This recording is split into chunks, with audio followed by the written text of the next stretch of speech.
This is a show about being spooked for fun, and the hosts are not affiliated with the attractions discussed in any way, except for those skeletons in Devin's closet. Some topics might go from ghoulish to ghastly, so viewer discretion is advised. Welcome to the Great American Scream.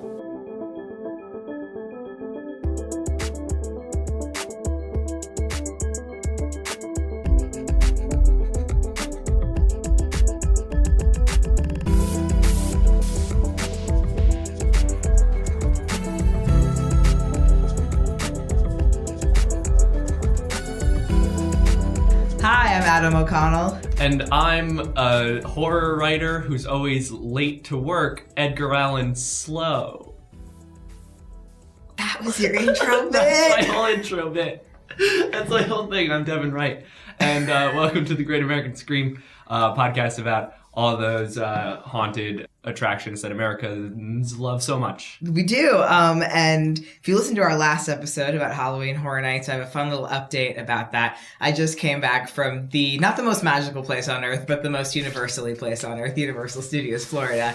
And Devin has just pulled off his sweatshirt to reveal that we are wearing the same t-shirt. We're wearing the same t-shirt. If there's any more on-brand podcast. Anyway, so we got some news like 2 days ago about Halloween, the Halloween Horror Nights 2019. Hot off the presses. Our first exclusive here at the Great American Scream Machine. They announced that we are the first ones. We're not. They announced their first house of the year. Devin, what do you think their first house is? I think that their first house is a haunted house based purely on how scary the crayon on the side of Wendy's bags is. The crayon? Yeah, they've got a crayon is a human who like talks to people about coloring on the side of Wendy's bags. Like a crayon? Yeah, like a crayon. Yeah. Oh, I can't. This is a different podcast. So it's not that is not the haunted house. No, it's not the haunted house. It's Stranger Things 2. They are basing their headliner house on the second season of Stranger Things. Even Stranger Things. Stranger Things, Strange Things, Too Fast, Too Strange. Too Fast, Too Strange. Too Strange, Two Things. It's Strange 7. Stranger, like what is somebody who is more not known to you than a stranger? Passerby things. Yes. This is a dumb joke. What are we doing? But this, we're going to leave Universal Studios, the universaliest place on earth. Close your eyes. Imagine yourself in the Islands of Adventure, in a haunted house with Jack the Clown. That. We're leaving it. Yeah, the line for Forbidden Journey is like 90 minutes. Down the road. You're going down the other side of the highway to the most magical place on earth, the Walt Disney World Resort in Orlando, Florida. My former place of employment. And perhaps my former place of happiness, enjoyment, and love. Yeah. Yeah, let's go with that. And we're going to talk about my favorite ride in the entire universe. Big Thunder Mountain Railroad. Actually, we're going to talk about Big Thunder Mountain Railroad a little bit later, because it does tie in. Oh, God. But we're talking about the Haunted Mansion, my sweet, sweet girlfriend, the Haunted Mansion. Don't look now, but if you look at the walls of the podcast, are they stretching? I don't remember the actual lines. I mean, kind of. That was my original intro bit. I was going to talk about the podcast walls. Yeah, I was going to intro it with Welcome Foolish Mortals, but I think that's copyrighted. The phrase? Yeah, Welcome Foolish Mortals, because that's what starts the Haunted Mansion. You get on and he goes, Welcome Foolish Mortals, and I think it's copyrighted. What would happen if we, a podcast... who make no money at all, were to infringe on Disney's copyright, on Walt's very good copyright that he worked very hard on. Walter, exactly. Oof. And anyway, a little disclaimer for this episode. If you are a person who still enjoys the magic and mystery of the Disney parks, this may have some Disney magic spoilers for you. And I say that, and Devin's laughing at me, but I say that because there are some people who prefer not to know. And these people are not children. These are adults. No, exactly. And there are some adults who prefer not to know how the characters work and not to know how this. Because they have already tuned out, I can say, is a little silly. It's nothing that you can't find on the internet. I promise I'm not revealing any company secrets. You're not breaking any NDAs. I'm not breaking any NDAs that I didn't sign. Which are non-disclosure. Oh, that was good. That was better than Edgar Allan Slow. Thank you. So yes, I used to work at Walt Disney World. I did not work at the Haunted Mansion, but I would have loved to. So I'm very excited to talk about it. And this episode is going to have some really choice ghost puns because they're all just sprinkled in the Haunted Mansion. I'm a big fan fan of puns. Yes. Phantom Stop puns. Okay. No, they'll get better as the podcast goes on. So the Haunted Mansion, you can find at almost every single Disney park. Each version is slightly different, except Disneyland and Disney World are almost identical, but they have their differences. Yeah, so this is something I didn't know. So not to jump ahead a little bit, but the one in Disney World is the one that I've been on. I've never been to Disneyland. Never been to Disneyland, California. Disneyland has it has a New Orleans section. Yes. Very weird. And so the Haunted Mansion is based in like a chateau. It's pretty much the same ride on the inside in both parks, right. But it depends on the theming of the land, because in Disneyland, it is located in New Orleans Square. So it's sort of a bayou plantation kind of mansion, while in Disney World, it is in the Liberty Square, which is supposed to be like colonial America. So it's a Victorian sort of brick mansion in that way. Yes. However, they're in almost every Disney park. The Haunted Mansion rides do not appear in the Chinese parks, Disneyland, Hong Kong Disneyland, and Shanghai Disneyland, because of the cultural superstition there that ghosts and spirits are a very real part of their culture and should be treated with reverence. Right. So to have a ride with like a bunch of silly ghosts partying in a mansion would be seen as culturally insensitive. Right, and so instead they have Mystic Manor, which is great. Yes, they have, in Hong Kong, they have Mystic Manor, which is arguably one of the best rides Disney's ever done, but this is a different podcast. Yes. So, but every ride is the same concept. It is a haunted house with 999 happy haunts, but room for 1,000. You could be the 1,000. I could be me. That's honestly, you. That's what I want deep in my heart. Is to be the 1,000th ghost. But then the ride has to close. Yeah. Then, it's done. It's over. And so the Haunted Mansion is an Omnimover dark ride. And those are some fancy words. Yeah, I don't like that at all. It's a thing that you sit on and it moves. Yes, an on-a-mover ride means any ride that continuously moves. So it doesn't stop for you to board it. Yes. It just keeps going. Right. Nowadays, it the used Hershey's to... Chocolate World Great American Chocolate Tour, exactly, which is the greatest Omnimover ride ever. Exactly. Yes.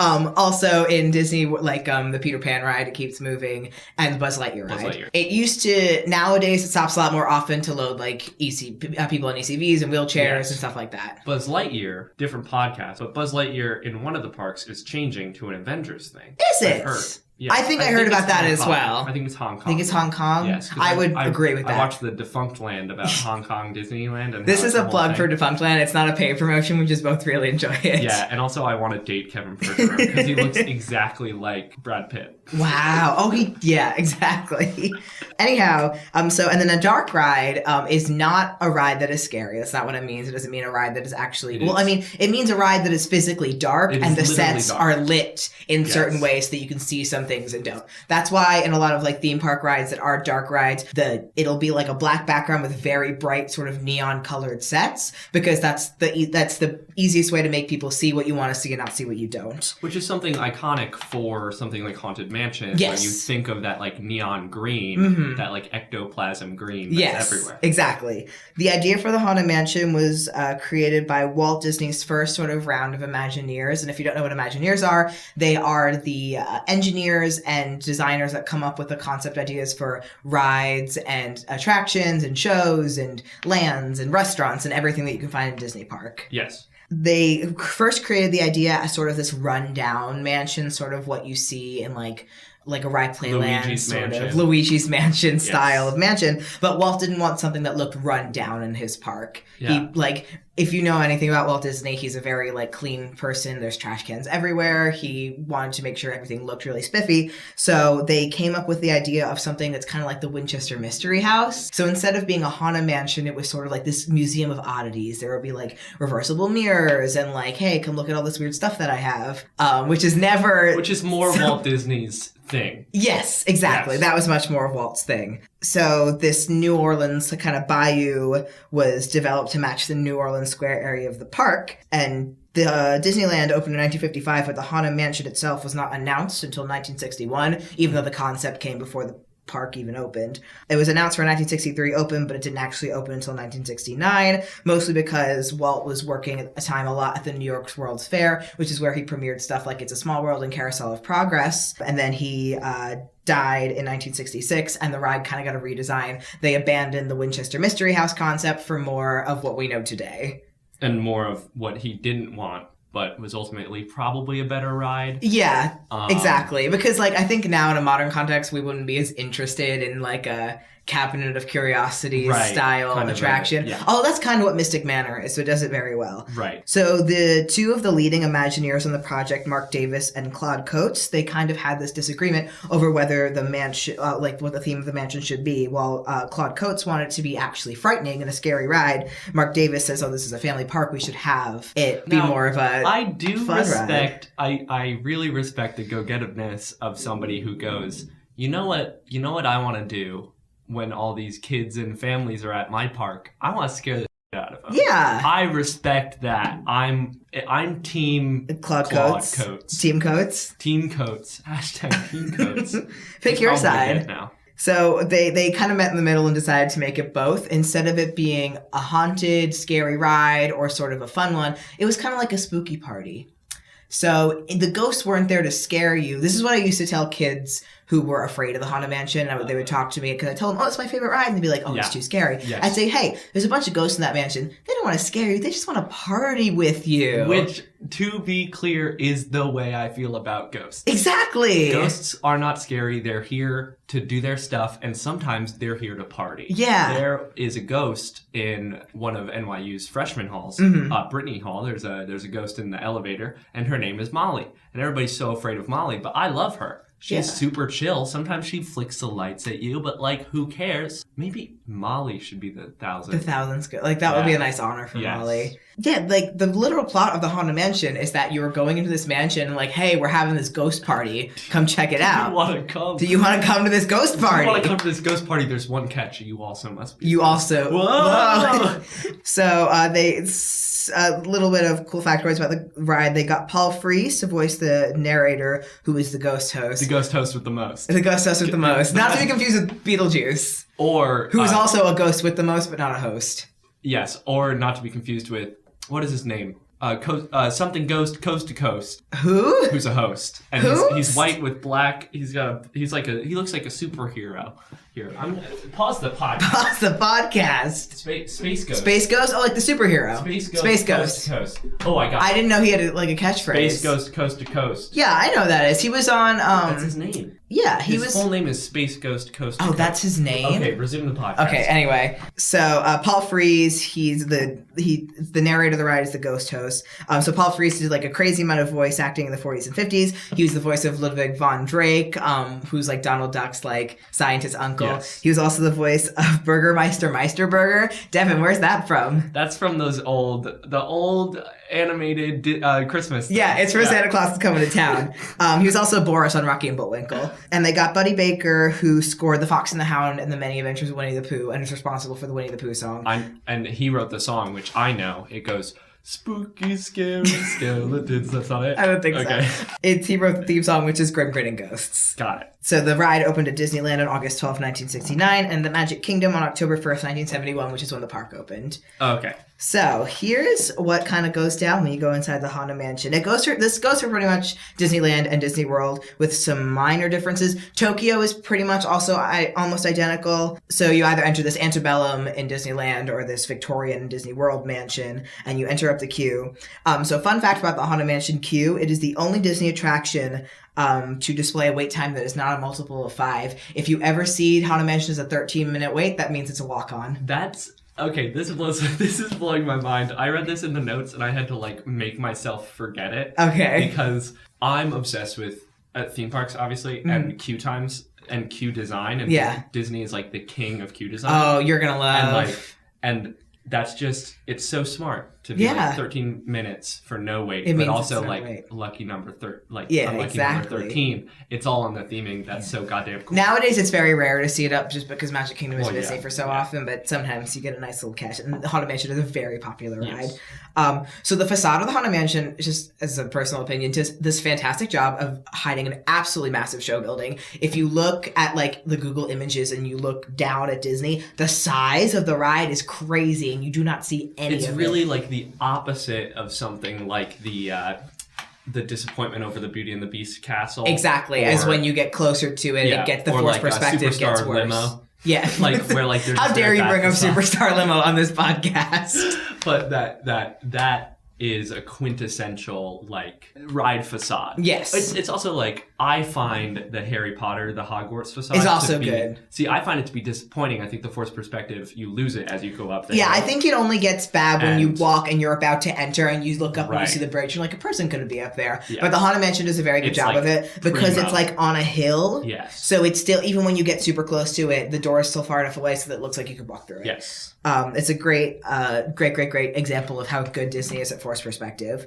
So the queue has you going through a cemetery. You pass a hearse. There are tombs with some very fun names on it. I'm going to read Brilliant. some of my favorite headstones to you. My dad thinks these are the funniest things ever. I also think he's the funniest They thing are. ever. Rest in peace, Brother Hewitt. We all know you didn't do it.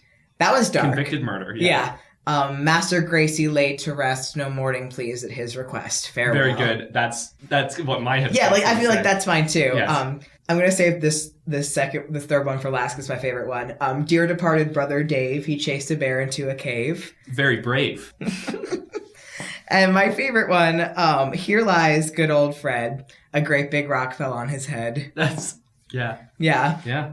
And so what's really interesting what you said about queues, because the Haunted Mansion was the first Disney World attraction to introduce an interactive queue, which is genius. So the interactive case. the bookcase is doesn't- in creditable. So some of the highlights of the interactive queue is you're kind of walking through this mausoleum-y kind of area.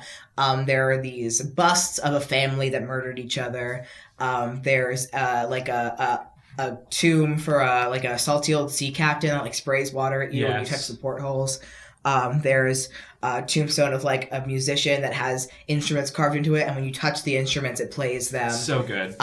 And the one Devin mentioned, when you go around the corner, when you get towards the end of it, there is a bookcase that the books pop out and they have some symbols on them. That is actually a code that Yes. corresponds to the alphabet that has a message for you. I think it is very difficult to figure out. I would be shocked if anybody has. I thought that it was something that I had to do to complete this challenge that Haunted Mansion had shown me. So I never saw any symbols on the books. I just saw big stone books that To all popped push. out, and I thought I had to touch all of them. That's basically like most people do it like perfection style, where they all Yes. pop out and they just try and Yeah, push them like- all back in, yes, which is which- not what you're supposed to do. You're Yeah, supposed but to follow the code. But it's actually what you're supposed to do, and I'm the best at it. And I'm not talking about like when I was a kid. I'm talking about like last year when I when you went, you were the best at I it. was the best at it. So once you finish up the queue, you enter a foyer Oh yeah, yes. with a transforming portrait of the master of the house, Master Gracie, who is not the ghost host. Haunted Right. Mansion stands like myself get Because- very upset about this. Because if it was Master Gracie, that'd be pretty spacey, and that's a bit too close to Space Ghost Coast to Coast, and we don't want to go there. Yeah, exactly. So it's a portrait of like a strapping young man that, as you stare at it, turns into a decrepit old skeleton, which is like also basically what my transformation Yes. throughout the day is. A big mood. Yeah. Big mood for sure. So then you enter the stretching room, which is one of the most iconic scenes of the ride. Yes. Which, fun fact, is not actually an elevator. That's what everybody thinks when they get on. They're like, oh, we're going down. It's an elevator. We're going underground. You're not going anywhere. The ceiling is raising to give the illusion of the room stretching. And if you focus at certain points of the room, you can tell.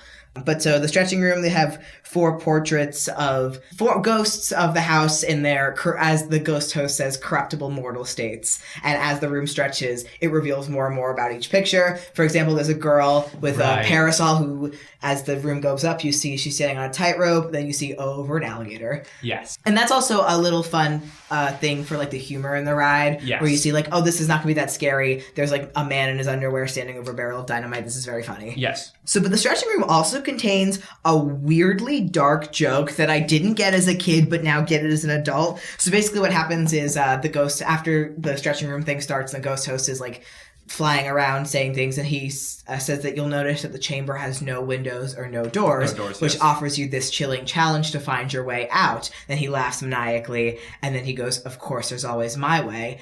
And then all the lights go out, and the ceiling becomes transparent. When you look up, there is a dead body hanging on a noose Yes. from the ceiling, Yes. as in he found a way out. Right. And then all the lights go out and you hear a lady scream and then a crash that I figured out the noose thing. Like he found a way out. Got it. But also very dark. Also very dark, yes. Also very I creepy. cannot figure out what this bone rattling noise is supposed to be. Like, did someone toss grandma out the window? Like, is it bones? Like, I don't get it. Bones. Because it goes, ah! And then there's a clatter, but like, yeah. I think someone tossed grandma out the window. That's what it sounds like. Someone tossed grandma out the window. But, or it could be him being cut from the noose and felt like the scream was upon finding him and then him getting cut from the noose. and then he gets cut down and the chair he stood on clatters to pieces. Or just his bones. And it was very, his bones clattering on the floor. Yeah, but he's a human man. Bones don't make that sound. He's a corpse up there, though. Yeah, but he's not a skeleton. But he's like decaying. I don't like. Let's move on. Okay. So also a shout out to all the cast members that work on the Haunted Mansion. They're all brilliant and they have a lot of fun jokes in the stretching room asking you to drag your bodies away from the wall and move to the dead center of the room. Yes. And then also if you're on the queue, they ask you to fill in all the available space. If the person in front of you is not moving, they are probably dead. Please move around them. Very good. So then you get let out of the stretching room after that, and you board your Doom buggy. That's brilliant. It's so brilliant and it's so odd because it's a play on like a dune buggy. Dune buggy. There's which no is like sand. a thing with sand. Yeah.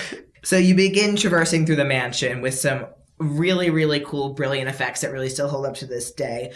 You first enter the library where there are portraits of famous ghostwriters that follow you as you pass them. I want to make sure, ghost writers. Yes. Writers, not the Tom Cruise really movie where his head is on fire.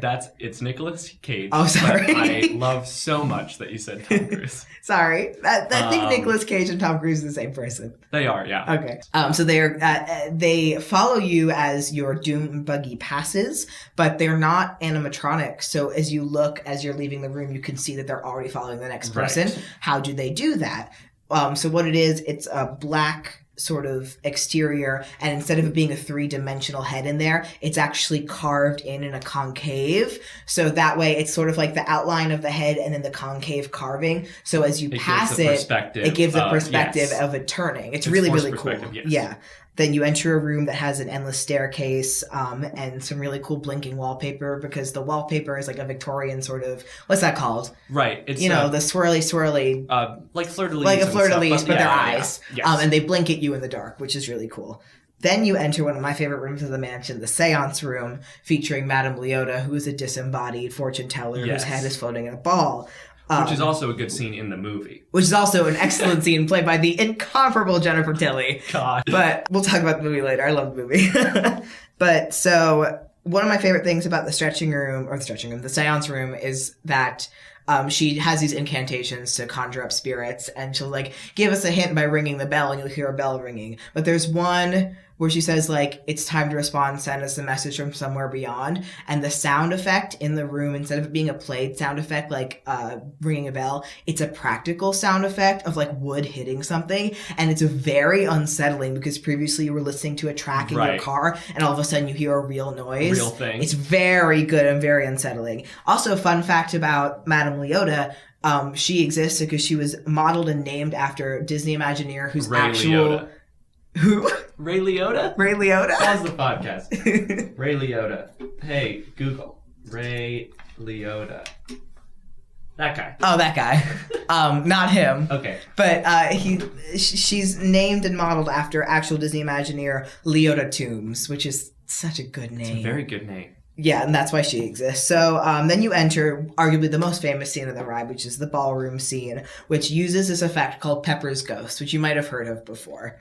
They're not holograms. Right. That is a very common misconception. The technology wasn't there in the 70s. Right. And holograms. when you look at them, you can tell that they're kind of traveling. Yeah, they're like, they track. look so real. So the way Pepper's Ghost works is that when you enter the ballroom, you are on like the mezzanine in the ballroom looking down onto it. So when you're looking down to it, you're actually looking through a 30-foot tall pane of glass into an empty ballroom. And then under you on the mezzanine, and above the mezzanine, there are the animatronics of the ghosts, fully dressed, fully painted, fully colored, fully operational animatronics. So when you shine a light under the mezzanine, it reflects through the glass into the ballroom and projects the image of the animatronics moving, which is why they look so real. Right. And like the ballroom tables. Yeah, exactly. The ballroom dancers are able to dance to the tables. That's why the people at the table reappear and then disappear. That's so if cool.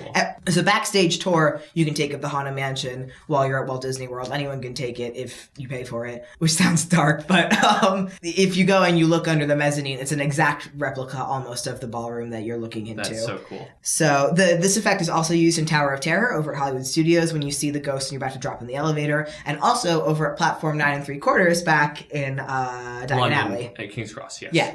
So then you enter the attic, which contains a very iconic character of the ride. She started off, she's basically a ghost bride, the trope of that. She started off as what was called the Beating Heart Bride. She was like a very spectral blue and white bride with a veil over her face and a candle and a red beating heart. But then the ride was updated in like 2006, I think. And she got updated into a new character called Constance Hatchaway, who, as you enter through the attic, it reveals her story that she's marrying these men and chopping off their heads for their money. Incredible. Which is good. Which we stand. There is also Constance Bin Hatchaway.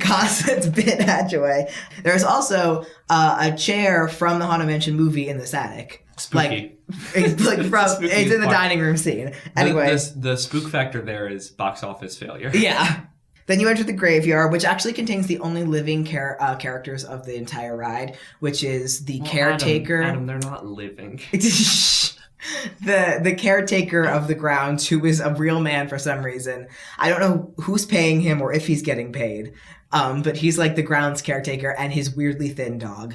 I really don't know what's going on with them, but they're there. There's also, you pass all sorts of different ghosts, opera singers. There's ghosts on a seesaw. There's ghosts dancing. There's these singing busts who sing the ride's theme song, Grim Grinning Ghost.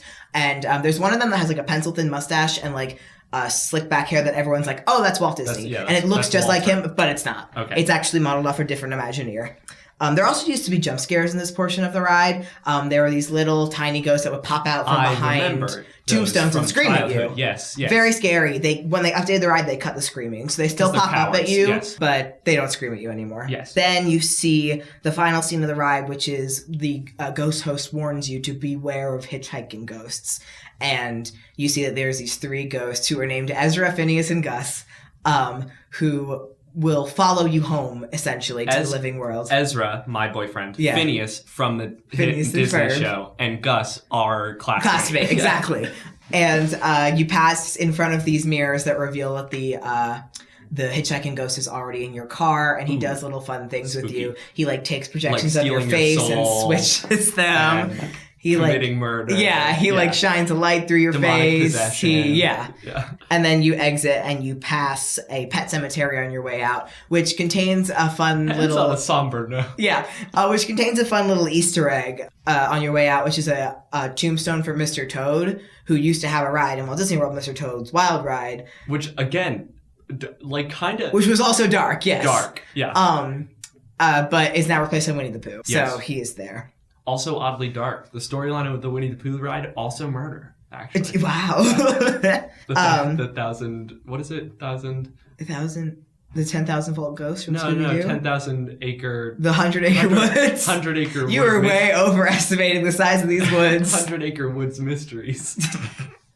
So that's the ride in Walt Disney World and Disneyland. Now, they do have a version of this in Disneyland Paris. And the version of Disneyland Paris is absolutely incredible. Same concept, way scarier. Yes. It's inspired by, the European Gothic stories, kind of like Miss Havisham and Great Expectations, like The Eternal Bride, or The Phantom of the Opera is, their main two influences. And the story's adapted for a Western setting to match. So that's so interesting. So you have all these different haunted mansions, but in each iteration, it's placed in a different part of the park, Yes. which informs a lot about it. It's to integrate the story because Yes. the Frontierland area of Disneyland Paris is pretty much themed entirely around Big Thunder Mountain. Yes. The area, it's known as Thunder Mesa, and the story of the ride is that Henry Ravenswood, this rich guy, he struck gold in Big Thunder Mountain in the 18th century. Yes. And so he gets rich and he builds this big house in Thunder Mesa for his daughter and his family. So his daughter Melanie wants to marry this train engineer named Jake. Weirdly non-period name for the rest of the story. Yeah. Jake. I mean, Melanie, but go on. I feel like Melanie's a little more than Jake, but Yeah. I digress. So Henry says no, and then Henry and his wife die in an earthquake. Yes, as a punishment, God says, you haven't allowed love into your heart. Here's an earthquake. He Exactly. kills them. Yes. So Jake and Melanie are set to get married, but on their wedding day, a phantom, not confirmed, but some believe to be the ghost of Henry, hangs Jake my by the God. rafters of the house. And then Melanie doesn't see, but she waits the rest of her life and her afterlife for Jake to come so they can marry.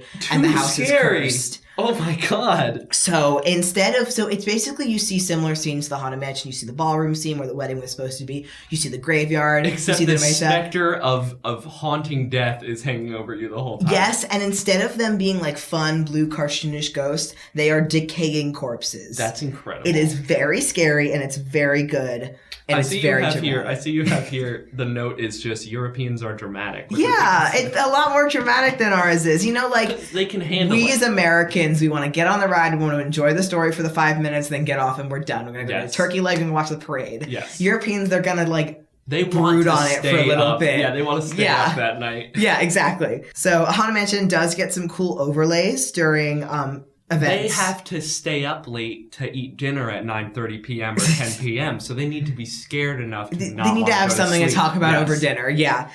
So it gets some fun overlays in Walt Disney World for Mickey's Not So Scary Halloween Party. The cast members get like cool costume overlays. They get their faces painted like ghosts and they get covered in cobwebs. And they basically overcast the ride just so they can have people that are just standing in the middle of the queue. That's very It's good. very good. That's very good. They have fog machines in the queue and new lights, and they also have this ghostly storyteller woman who she sits on the front lawn of the mansion while people are waiting and she tells ghost stories. She is absolutely hilarious. That's very good. My favorite joke that she ever told somebody was there was a kid dressed as Chewbacca on the queue, and she goes, his brother made my shoes. And she went, Jimmy Chewbacca.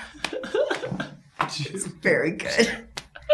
Very good. And so in Disneyland for Christmas time, the Haunted Mansion gets what I think is the greatest ride overlay of all time, which is Haunted Mansion Holiday, which is from Halloween time to Christmas time. The entire ride, all about like the story of the Nightmare Before Christmas, all the characters, That's new genius. animatronics, new decorations. It is Absolutely. absolutely stunning. Everyone at Walt Disney World is so jealous we don't get it, but Yeah. the reason is because like the clientele of Disneyland is mostly locals, so they come back more than once, so they're not going to be worried that like, oh, it's different, I didn't get to see the classic Haunted Right. Mansion. People at Disney World, they might only do once in their lifetimes, so they So don't want you to want come it to and be have something be classic. different. Exactly. So there are some fun rumors about the Haunted Mansion. This is the first time I'm reading these. And don't look at them. I would like to propose a little game where I'm going to read you this rumor about the Haunted Mansion, and I want you to extrapolate if they're true or not. Feel free to talk through it as you go. Okay. Alrighty. So the first rumor is that the true hidden story of the Haunted Mansion is that you die. That basically what happens is you enter the house and you're spooked by all these things, and when you see all the ghosts, because you don't actually see any ghosts until you get to the ballroom scene, unless you count Madame Liotta. So when you see all the ghosts in the ballroom scene, you get spooked and run up to the attic where you meet the bride and she pushes you out the window. And the reason is because when you exit the attic, your doom buggy turns backwards and leans back and you go down a hill. So she's pushed you out the window, and then you join all your new ghost friends in the graveyard. And that is the true, actual story of the Haunted Mansion. I like that a lot, mostly because it sounds like a creepypasta. Mm-hmm. I like that very much. I also would like to propose that Madame Liotta in some way murders you. I'm very much about this whole theory, and I want it to be a slow, agonizing, I think she omni-mover like death. foretells your murder. She's like, probably. you're gonna die, and then and this is Anne Hatchaway, whatever her name is. Constance Hatchaway, yeah. She's the one who pushes me out. Yeah, she pushes So- you out the window. I'm on board just because I like her. Okay. I like Like this you're on theory. board, like you like this theory, or you think this is true? By true, I mean like this is what the Imagineers intended. I'd be willing to bet that I don't think they intended it. But I think it's the kind of thing that if somebody brought it up to the guy who's probably dead now, he would be like, To Walt? no, Walt died. Yeah. Like he would be like, oh, I never saw it that way. Maybe it was spooky. Like it feels like one of those. Okay. Now, I'll give you that. Give me another one. It is like it's been said by a lot of the Imagineers that that's not the case, but it's a very popular fan theory. Right. So the next one is that, so when you're on the Haunted Mansion queue, one of the first thing you see is a hearse that's being pulled by an invisible horse. It's really cool. They like sculpted all these reins for the horse so you can see the outline of the horse. But so the hearse that is in the queue actually is the hearse that carried the body of Brigham Young, like the Mormon leader, to his funeral. Okay. Walt bought it at an auction, like a historical society auction, and it now resides in the Haunted Mansion. This is a thing you're telling me that's a theory. I'm telling you that this is true. Is true or it's not true, or it's a complete rumor. Is it true or is it a rumor? I want to believe with all my heart that it is true. I want to believe that Walt went to this auction. He did used to do that. The original Pirates in Disneyland had real skulls in it. Incredible. Walt Disney went to this auction, bought this hearse. Mm-hmm. Or bought this casket, whatever, and thought... It's the hearse, it's the carriage. He brought it home, and his wife, Lillian Disney... Lillian Disney. said, Walt, you've gone too far. We cannot have this hearse on our property. You think he bought it just for recreational use? Just for fun. And then he was because he has money. Then he was like, well, what am I going to do with this hearse? And so he showed up to work the next day with the hearse, and he went, all right, guys. Build a ride around this. Lillian says no. So something's got to happen with this hearse. Yeah. So I'm thinking House of Oddities. And he also definitely had other creepy things that he offered to donate to this House of Oddities thing. I would This is a agree with real that. theory. A plus. You think this is true? Yes. Like this is a Absolutely. complete rumor. It's not real. Every Imagineer has been like, that's the craziest thing I've ever heard. Yeah. Nobody really knows how it started.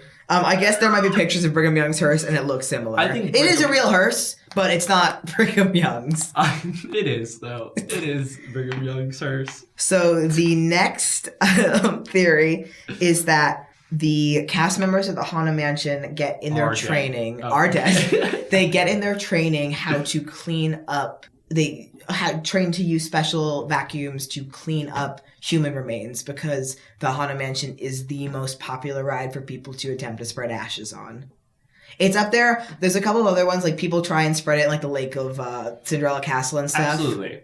I'm so with you. Adam was looking at me funny because I had my hand over my mouth and I was starting to laugh. Yeah.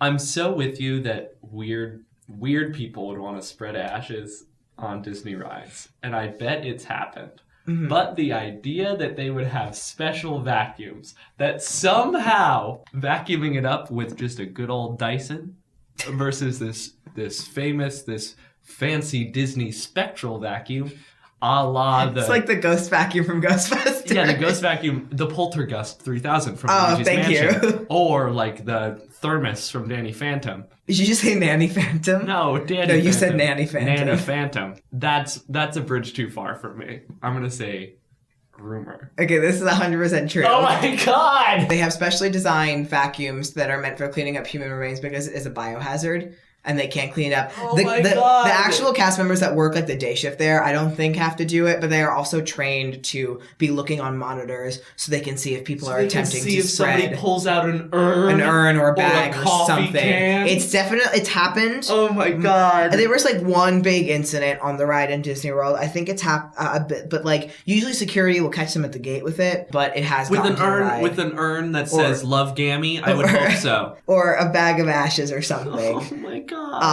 But it is 100% true. Oh. People I think have also attempted to spread ashes on pirates and maybe a couple of other attractions. All right, I need to. Hey. Yeah. Hey. Yeah. This is quiet time with Devin. I'm very close to the mic. This is just a PSA from the Great American Scream to you, the listeners. Don't spread people's ashes on theme park rides. It's fucked up. And also, apparently, it's a biohazard. What do you mean apparently it's a biohazard? Of course it's a biohazard. They're just ash. It's human remains. What It's do you mean? But just apparently it's a biohazard. Like, all ashes are No, some Okay, ashes anyway. come from the plants. Anyway, so the real question is, if we cannot spread ashes on Haunted Mansion, how Where can we spread them? No, how am I gonna get my ghost ass onto the Haunted Mansion after I die? You have to get killed on I have to Haunted die Mansion. there. Okay. Yes. And as an extension of this, Oh, dear the God. rumor that the Haunted Mansion is actually haunted Oh. because of numerous The cast myriad member of- deaths on the ride. Oh, I thought it was going to be because a bunch of people spread ashes of their loved Yes, ones. that now there's and cast member deaths There's on a the ride. big Franken ghost there. Have people died on the ride? That's for you to decide. I mean, it's not. It's for the coroner to decide. I know that Disney pulls some wild stuff and makes sure that people don't die on their property and just like bust them out to make sure that somebody dies not on Disney's watch, not on good Walt's land. They move them out. So I'm going to say that Haunted Mansion, definitely haunted. Duh, it's in the name. That's true. But no crew members have passed away on Haunted Mansion. Actually, everything you just said was false. God damn it. Including the part about people not being declared dead on Disney property. That is a complete rumor. Almost There's no fun to be had. if people get into an accident or die on Disney property, if they're not declared dead at the hospital, They they're take declared the dead L. there. Yeah. Yeah, exactly. Disney has only ever been held liable for like a couple of deaths, and none of them had to do with ride Only a malfunctions. few. Well, what about that one on this Carousel of Progress where that America lady died? Sings back in the day. America Sings, that was right after Disneyland opened, so I think they were held Yes. liable for that one, yes. I believe nobody has died on the Haunted Mansion ride in Orlando or in California, but in One of them. One of them's death-free. in Paris, a crew member was electrocuted while doing work overnight Oh my and God. passed away. Wow. I think that's the only reported Haunted Mansion related death. There have been injuries on the ride because people get freaked out when they try and get into a moving vehicle and they fall down and hurt themselves. Man. But there is a rumor that the Haunted Mansion is haunted by the ghost of a 3-year-old boy who people see in the ballroom sometimes. Cast members say goodnight to him on their way out. That's fair.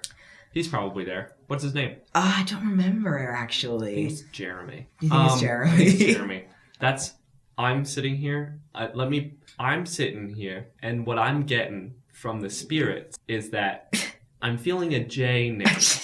A Jeremy. Do we have a Jeremy A Jeremy, here? a Jefferson. That was my Teresa Caputo. That was great. That was a very good demonstration of how psychics do Thank their you. work. Thank you. So that was a fun ending game. It That was was a fun, fun- lighthearted. So I didn't mean to get dark at the end there. It started off really fun though. If you were looking for more information on the Haunted Mansion, I really highly recommend visiting doombuggies.com. They are like the comprehensive history. What a domain name. Yeah, excellent. Incredible. They are like the comprehensive history of everything Haunted Mansion. They have cool blueprints there. They have audio and video from different kind of rides. They have a history of it. They have rumors about it. They have scary stories about it. It's really good. I also highly recommend, there's a short film on YouTube called Missing in the Mansion that was filmed guerrilla style in the Haunted Mansion ride on the attraction. It's really, really good. Definitely worth a watch if Haunted Mansion is your thing. Interessante.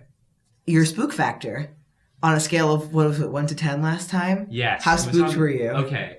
I'm going to say when I went in 2003 when I was 5, about an 8 out of 10. Okay. And when I went last year, about a 9 out of 10. No, A 9 I'm just out of kidding. 10.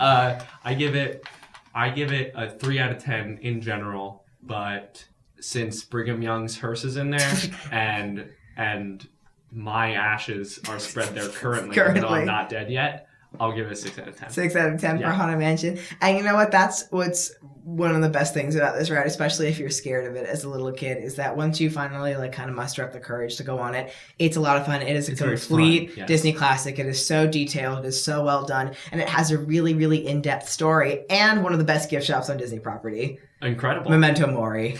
Oh, They my have a God. lot of my money. Memento Mori, what a good. They have a lot of my money. And for those who don't know, Memento Mori means that, like, remember you must die. Or Yes. whatever, which is so good. I own a replica of the sign outside of the Haunted Mansion. So good. So that's it. Yeah, that's the what I whole got to thing. say about the Haunted Mansion. Thank you so much for listening to this episode 2 of the Great American Scream. If you want to do Twitter, Facebook? Yes. Okay. You can find us on Twitter at Great Scream Pod and on Facebook at The Great American Scream. And you can also find our different episodes on thegreatamericascream.com or on iTunes. Just search Great American Scream. If you would like to subscribe to us on iTunes or wherever you get your podcasts, that'd be lovely. And be sure to leave a rating and a review. And be sure to tell your friends if you enjoy this. Spread it to your theme park friends, your spook friends, your ghost friends. Get it, your ghostly friends. I would really love to reach out to the ghost community if we can. Yeah, we also need to get in bed with the kind of theme park world. Yeah, you know, Disney. Get it in the hands of Disney Dan. Disney. Get it to the Purge. Get it to all the other ones. Tim. Theme Park History. Tim Tracker. Tim Tracker. I love you, Tim, if you're listening. No, but seriously, thank you guys so much for listening. And also thank you to Michael Segudo for doing our intro. Thank you so much, Michael Segudo. But I've been Devin. I've been Adam. And keep spooking. What did we say last time? I don't remember. And you've been spooked, I think is what it was. You've been spooked.